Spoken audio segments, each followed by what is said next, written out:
Piotr, André, prazer estar aqui com vocês, também com os ouvintes e quem está assistindo a gente da Jovem Pan, né, News. Olha, eu concordo bastante com a fala do André.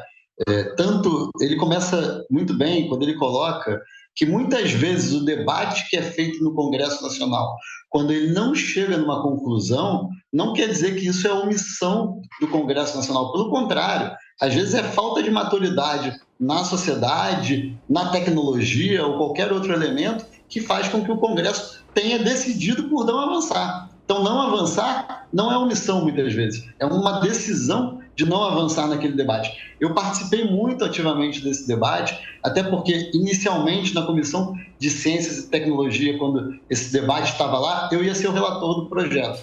E aí o projeto foi retirado da comissão e foi criado um grupo de trabalho. Eu não era membro do grupo de trabalho, mas eu era líder do Novo. Eu participei muito como líder, junto com o deputado, ex-deputado agora Vinícius Poit, que era membro do grupo de trabalho, e nós fomos um dos que tentou evitar que o projeto avançasse no grupo de trabalho, porque, na verdade, André, até não sei, eu posso estar errado, mas, se eu não me engano, foi ali no relatório, no parecer do deputado Orlando Silva, que foi incluída essa discussão sobre a remuneração dos meios de comunicação. E eu concordo plenamente. Eu acho que é um debate que nada tem a ver com o debate da questão da censura ou do combate à fake news. Então, ficou tudo uma discussão totalmente invertida e, de qualquer forma, é uma discussão muito perigosa, Piotr. Mas o fato é que a gente viu desde lá uma série de tentativas, pelo menos, óbvio que a gente está monitorando isso de perto, de avanços sobre a liberdade de expressão garantida na Constituição. E aí a alegação, o dia 8 agora, aumentou inclusive mais essa corrida.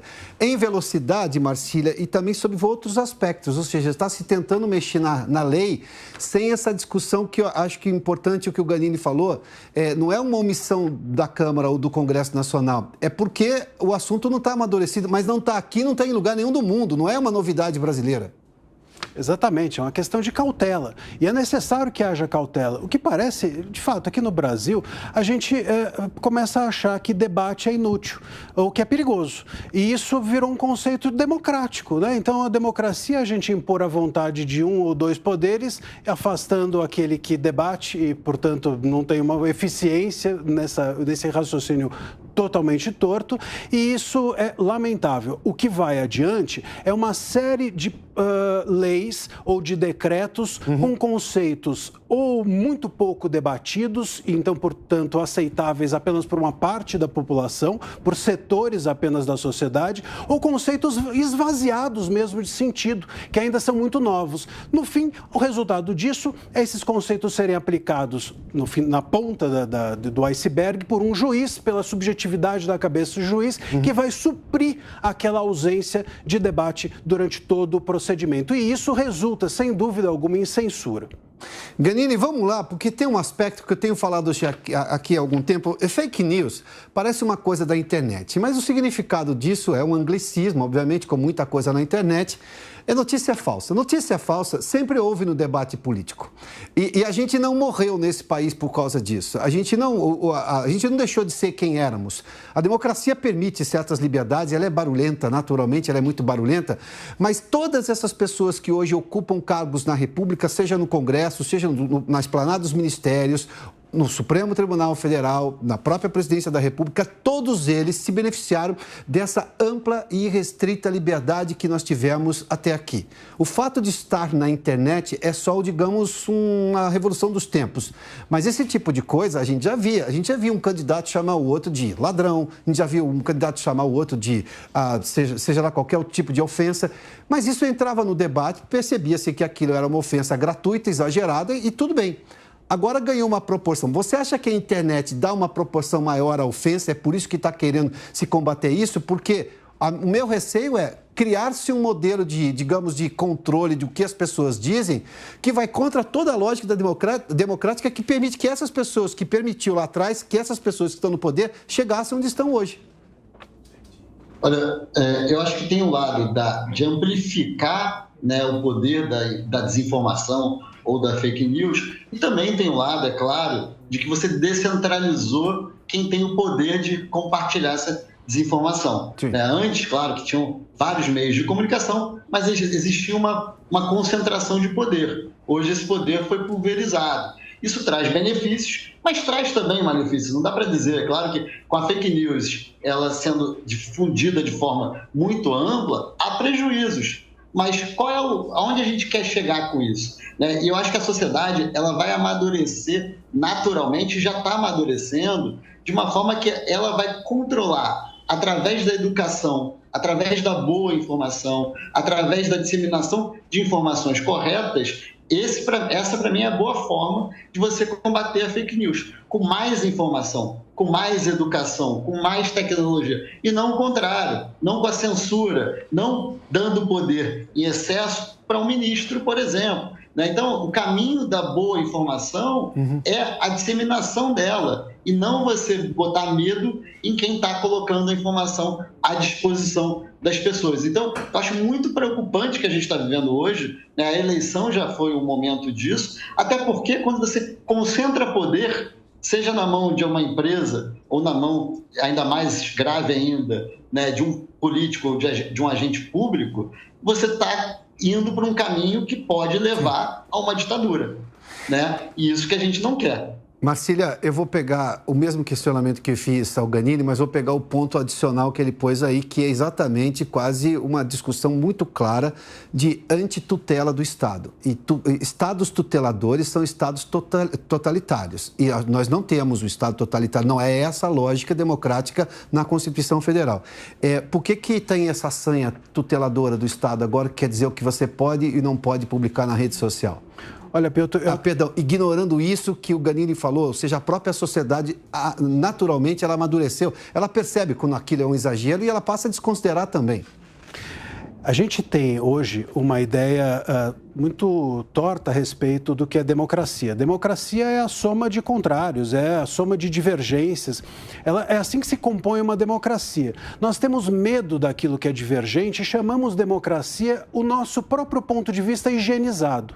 Ou seja, sem que ninguém chegue perto, é uma visão asséptica da democracia. Isso não existe. Ou se existe, certamente não é democracia. E é assim que nós passamos a enxergar. Tivemos agora um caso, ontem mesmo, de uma grande faculdade aqui de São Paulo, de Direito, dizer que não gostaria de que um professor lecionasse... doutor, podemos dizer, a faculdade é um grupo acadêmico da Faculdade de Direito do Lago de São Francisco, da Universidade de São Paulo, que fez um documento ali repudiando a volta da ex-deputada Janaína, que é deputada estadual, inclusive, dizendo que ela era de direita, que ela não cabia mais na universidade. Ou seja, uma escola de direito indo contra a ideia do contraditório presente, o que é surreal. É surreal. E ainda dizendo que porque as salas, a faculdade ficou muito grande. Bom, se ficou muito grande, então deveria caber todo mundo. E não caber apenas um ponto de vista. É um contrassenso. É um contrassenso. Quer dizer, é uma loucura a gente pensar que um aluno, ele acredita que o professor deve pensar igual a ele. Então, para que ele está lá? Se o professor pensa igual a ele não precisa de professor. Então, nós passamos, e a gente está falando de jovens. Imagina, então, os que estão no poder. Nós temos uma ideia cada vez mais totalitária no Brasil de democracia. Democracia é o ponto de vista vigente, é o ponto de vista de quem está no poder, quem dita as regras, e esse ponto deve imperar sem que ninguém possa chegar por perto, senão a gente chama aquilo de antidemocrático. É muito perigoso isso. Então tem essa questão a difusão, o receio da difusão, a necessidade de educação, mas tem também uma questão conceitual e muito torta a respeito do que é democracia avançando no país e avançando inclusive sobre o Congresso. O Congresso está sendo cada vez mais esvaziado porque ele é um poder que debate. E num país autoritário, quem debate realmente se torna inútil. Ganini, vou pegar agora, eu estou usando, vocês estão me permitindo fazer um debate ainda mais amplo do que pretendíamos. Vou pegar o exemplo citado aqui pelo Marcília. Essa autotutela, o que você acha que aconteceu na Universidade de São Paulo, nesse grupo acadêmico ali? É uma autotutela Ou é uma pretensão, digamos, ditatorial, vinda de um grupo de estudantes que acha que o debate não deve acontecer, que isso não é democracia, na visão deles, é uma versão higienizada, é isso que você me falou, Zé? Higienizada, asséptica. Asséptica, né? Por que a gente chegou a esse ponto? Porque uma coisa é o que você disse há pouco, a sociedade já fazia aquela separação do que é muito ruim na internet, que não tem nenhuma credibilidade, eu não vou desconsiderar. Não precisa que o Estado me conte que aquilo é fake news, eu tenho capacidade de chegar a essa conclusão. Mas a gente está vendo aqui um movimento de um grupo da sociedade que está dizendo assim, não quero contraditório, não, e não é nem fake news, não quer discussão de alguém que pensa diferente, que tem toda a legitimidade, inclusive do ponto de vista de concurso, porque ela prestou concurso para estar lá, como ser professora de uma universidade, de uma escola de direito. Eu acho que tem dois elementos aí que são perigosos, né? Primeiro será que esse grupo representa a opinião dos alunos, né, de verdade? Então, essa é a primeira questão, né? Será que esse grupo que é organizado, ele representa a opinião da maioria? Porque a gente vê muito isso, inclusive na política, né? Que sindicatos, organizações, muitas vezes são pessoas que conseguem se organizar para tomar o poder e não necessariamente representando a maioria da classe. O segundo ponto que eu acho que é perigoso é, caso eles representem, tem um problema ainda maior, que é um problema de que toda aquela comunidade acadêmica ali foi já cooptada de uma forma, na minha opinião, nociva, de que elas não são abertas à divergência, ao debate e tudo mais. Então, eu acho que a primeira pergunta ela é até menos grave, mas ela já é errada no princípio de que uma parte da sociedade ali vigente ela se sente dona da verdade e no direito de cercear outras opiniões. Mas caso seja verdadeiramente a opinião de toda a comunidade acadêmica ali daquela universidade, isso é uma preocupação ainda maior. É sinal que houve uma lavagem cerebral, é sinal que houve, né, toda uma militância que conseguiu proliferar por toda a sociedade ali. Isso é perigoso também. Eu vou só fazer aqui trazer uma informação. Não sei quanto aos alunos que ainda estão na universidade, na Escola de Direito do Lago de São Francisco da Universidade de São Paulo. Mas ontem eu consultei vários ex-alunos que conheço, alguns são fontes, conversam comigo aqui, todos eles, sem exceção, repudiaram. Dizem que a San Fran, como eles chamam, a Escola de São Francisco, mudou muito nos últimos tempos e isso é muito ruim. Ou seja, lamentando essa ausência do desejo de querer debate, né? Ganini, obrigado pela participação.